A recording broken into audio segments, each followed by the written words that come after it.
তো হ্যালো বন্ধুরা, কেমন আছো সকলে? আশা করি মহাদেবের কৃপায় সকলে ভালোই আছো। আজ আমি আপনাদের সামনে তুলে ধরব ধর্মীয় আত্মার কেন্দ্রবিন্দুর এক অনন্য প্রতিস্থাপন। পাহাড়, মেঘ, প্রকৃতি আর বিশ্বাস, এই চারটি শব্দ যদি কোনো এক জায়গায় মিলিত হয়, তবে সেই স্থানটির নাম হতে পারে সিদ্ধেশ্বর ধাম, নামচি। আমি আজ নিয়ে এসেছি দক্ষিণ সিকিমের এক অপূর্ব স্থান ঘুরিয়ে দেখাতে, যেখানে রয়েছে 108 ফুট উঁচু শিব মূর্তি, 4 ধামের রেপ্লিকা এবং শিবের 12টি জ্যোতির্লিঙ্গের অনুকরণ। সাথে আছে নন্দী মহারাজের বড় মূর্তি, আর আছে হিমালয়ের কোলে শান্তির এক আধ্যাত্মিক আশ্রয়।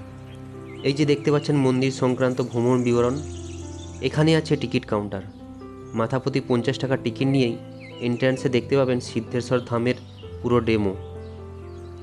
এখানটা পার করে আমরা চলে যাব জুতো রাখার জায়গায়। এখানে আপনি সম্পূর্ণ ফ্রিতে আপনার জুতোগুলো সুসজ্জিত র্যাকে নিশ্চিতভাবে সাজিয়ে রাখতে পারেন। এরই পাশে আছে কিছু দোকান, যেখান থেকে আপনি পেয়ে যাবেন পুজোর জন্য থালি। আর একটু অগ্রসর হলেই আপনারা দেখতে পাবেন সেই বহু কাঙ্ক্ষিত ভারতের অন্যতম বিশাল শিব মূর্তি, যা পাহাড়ের কোলে দাঁড়িয়ে আছে চুপচাপ, এবং যেন চুপচাপ আশীর্বাদ গড়ে চলেছেন দিগন্তকাল ধরে। এসবের পিছনে আছে এক বিশাল ধর্মীয় ভাবনা, যেখানে সবার জন্য রয়েছে দর্শনীয় কিছু অভিজ্ঞতা।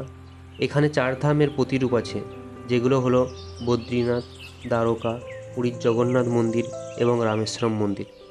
যদি আপনার ইচ্ছা থাকে একসাথে 4 ধাম দর্শনের, তবে এখানে এলে সেই অনুভূতি পেয়ে যাবেন একেবারে এক জায়গাতেই। এছাড়াও আছে মহাদেবের 12টি জ্যোতির্লিঙ্গ, যা আমাদের দেশের বিভিন্ন রাজ্যে ছড়িয়ে ছিটিয়ে অবস্থিত। আপনি সেই সমস্ত তীর্থস্থানও এখানে এসে দর্শন করতে পারেন, সাথে পুণ্য লাভ অর্জন করতে পারেন। কথিত আছে কুরুক্ষেত্রের যুদ্ধের সময় মহাবীর অর্জুন এই স্থানেই শিবের উপাসনা করেছিলেন এবং সিদ্ধি লাভ করেন।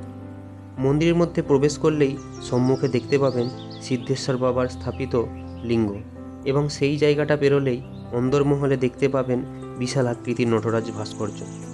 আর অন্দরমহলের দেয়ালে খচিত আছে মহাদেবের বিভিন্ন সময়ে জগৎ সংসার রক্ষার্থে ও মানব কল্যাণে বারবার বিভিন্ন অবতার রূপে অবতীর্ণ হওয়ার কাহিনী, যা দেখে চোখ, মন, প্রাণ জুড়িয়ে যায়। আর কল্পনা স্রোতে ভেসে আসে সব অলীক দৃশ্য। 8ই নভেম্বর 2011 সাল স্বামী সমরূপানন্দ মহারাজ এই মন্দিরটি স্থাপন করেন সিকিম সরকারের সহায়তায়। মন্দিরের 4 ধাম এবং 12টি জ্যোতির্লিঙ্গ দর্শন করে নিচে নামার সময় দেখতে পাবেন নন্দী মহারাজের বিশালাকার মূর্তি। আরও কিছুটা নেমে দেখতে পাবেন বিশালাকার ঘণ্টা। তারপর সর্বশেষে আছে বাবা কীর্তিশ্বরের মূর্তি এবং মন্দির, যা শিবের শিকারী রূপে পূজিত হয়। এই শান্ত পরিবেশে দাঁড়িয়ে মনে হয় সময় যেন থমকে গেছে, আর পাহাড়ি বাতাস মিলে তৈরি করেছে এক আধ্যাত্মিক মূর্ছনা।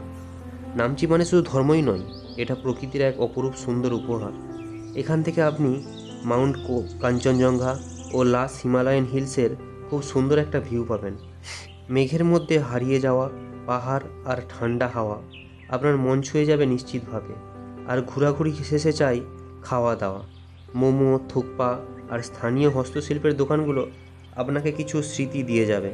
আর হ্যাঁ, আপনারা যারা গ্যাংটক থেকে আসতে চাইছেন বা আসার প্ল্যান করছেন, তাদের দূরত্ব হবে 80 কিলোমিটার। আর যদি শিলিগুড়ি বা জলপাইগুড়ি থেকে আসতে চান, তাহলে সেখান থেকে নামচির দূরত্ব হবে 100 কিলোমিটার। তো সকলেই আসুন এবং এই সিদ্ধ প্রসিদ্ধ স্থানটি দর্শন করুন, পুণ্য অর্জন করুন। তো আজকের মতো এইটুকুই।